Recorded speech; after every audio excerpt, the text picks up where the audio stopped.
When looking at the world of business, there are several historic rivalries that have played out throughout the years.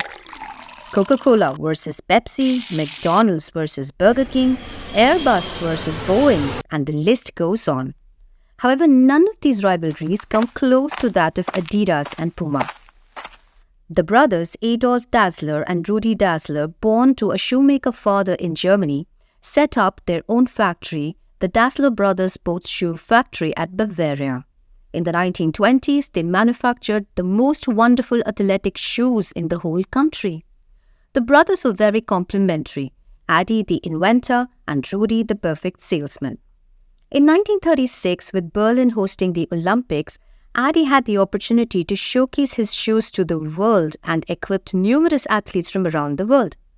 Among the most famous, the American Jesse Owens, wearing track spikes from the brothers' factory, ran the meet of his life and sprinted to 4 gold medals. The business started soaring, but the relationship between the brothers headed south. So much so that after the World War II, the brothers split up. Adolf setting up Adidas, a play upon his name, and Rudolf started Puma. Adi Dassler's technical skill and passion led him to create some of the best football and track and field shoes in the world. Adidas did really well, and Puma also gathered steam. The two companies were constantly trying to outdo one another and employed a team of lawyers who were tasked with suing and lobbying against the rival company. It costed both sides a fortune. The brothers remained apart for the rest of their lives, and even after their death, they were buried at the opposite ends of the cemetery.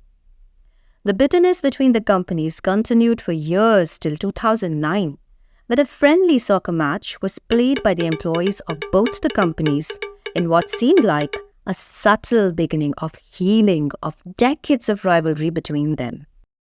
Learn something new? Subscribe for more.